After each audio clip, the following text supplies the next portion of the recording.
Good evening, Saturday Night Live on Facebook with Alana Y. Today we continue talking about book 12 Pillars by Jim Rohn and Chris Widener, and we will be covering chapter 11. The world can always use one more great leader. In Russia, by the way, we celebrated the victory over Germans during World War II during this day, so it's a special day for a lot of people from former Soviet Union. I congratulate you with this holiday, and a lot of us survived the war just because the war was won by Russians, Americans, and so whoever had relatives that participated in the war, thank you.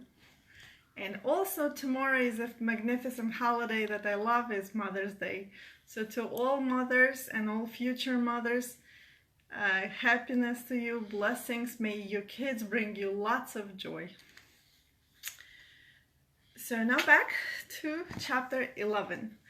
The world can always use one more great leader. To lead others is to help them change their thoughts, beliefs, and actions for the better.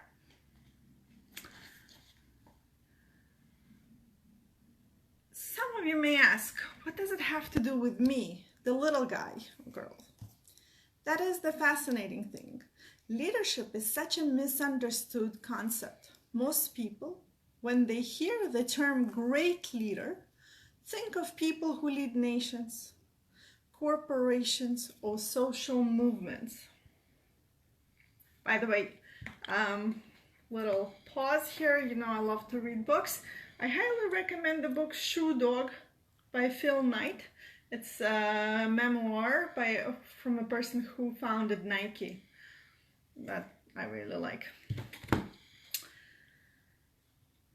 Mr. Davis says that anybody can be a great leader because all leadership means is that you have mastered the art of influencing others. Sort of like the principle we talked about when we talked about all of life being sales.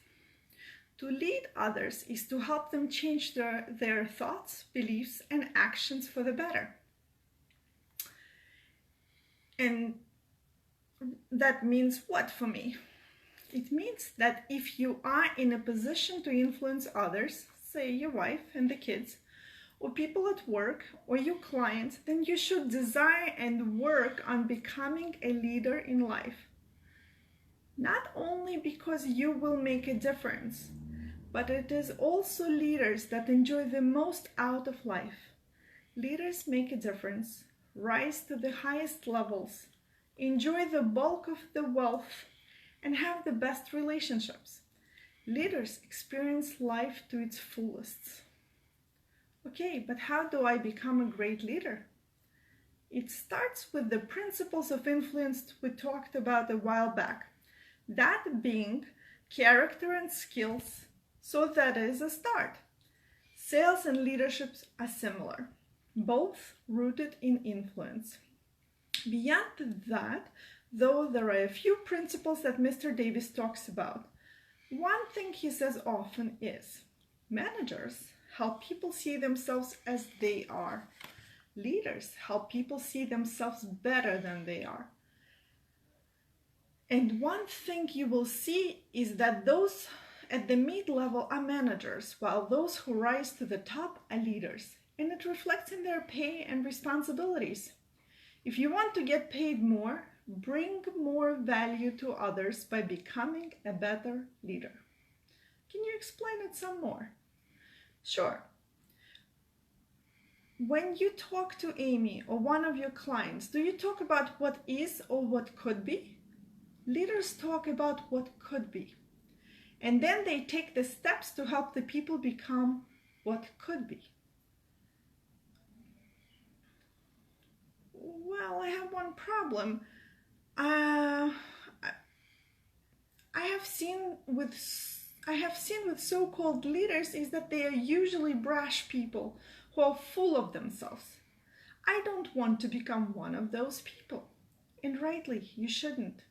But those people are in the minority, even though they get the most press.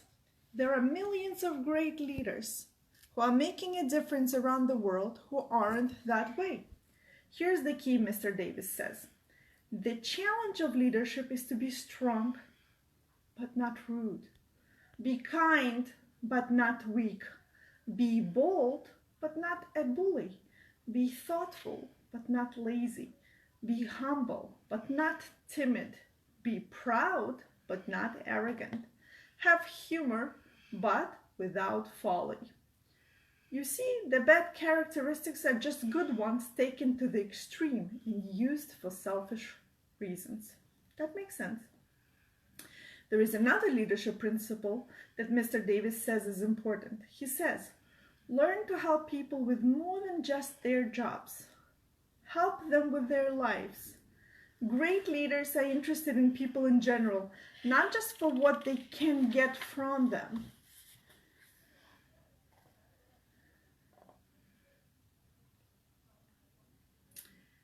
So what advice would you give me? Mr. Davis talks about integrity, of course. The leader-follower relationship is built on trust. No one will follow you if they don't trust you. So take a close look at your life and make sure it is filled with integrity. Make sure you practice what you preach, as they say. He also talks about optimism. People want to know that where you want to take them is better than where they currently are. But what if where you are isn't good? How do you paint a better picture? You have to know where you are going. That is another thing Mr. Davis always talks about, vision. Great leaders have optimistic vision, he says. A leader knows where they are. That's realism. But they also know how to get to a better destination. That is an optimistic vision. Okay, help me apply that to me. Sure, take your marriage, for example. What would you like it to be? Create a vision for what it could be, knowing what it is, and then communicate that vision and begin to work on it. It works in any situation. Create a positive vision of the future. Develop a plan to get there, communicate it, and then work on the plan. Sounds easy. Oh, it's not easy, my friend. It isn't easy at all. Just as he said that, Charlie picked up his appliances and continued to work on the gate. Well, Mr. Charlie, as always, you have given me much to think about and much to apply. And basically, each one of us have a unique opportunity to become a leader. In our lives, we don't have to be leaders of corporations. We do not have to be leaders in our organizations. We can be leaders of ourselves first. Work on the character, on integrity, on building that optimistic vision for ourselves. Another fantastic book that I really like is by Rabbi Joseph Telushkin. He's a fantastic writer, writes a lot about ethics. And just today I was reading, and this is a very small book. When I purchased it, I didn't even realize it's going to be that small, but it's priceless, I would say. And here he was talking about hopelessness, but one of the things that he wrote, once you give up, failure will always triumph. That is why it is such an advantage to be an optimist in life and not a pessimist. The only people who end up accomplishing anything are the optimists, because the pessimists have given up in advance. Once you become aware of all the reasons why something is not going to succeed, you will not make the effort anymore because you don't think it will help. Optimism is the precursor for improvement of the world and the improvement of our lives. So, my dear friends, I wish you to build your lives up, to become a dominant force in your life, to learn to be optimistic, to create positive visions for yourself, to support your loved ones, to believe in your kids, in your spouses, in your close ones that need your support. And may we all dream big, and may we achieve our dreams and be healthy, happy, successful, fulfilled, joyous, and grateful. And that's Healthy with Alana Y.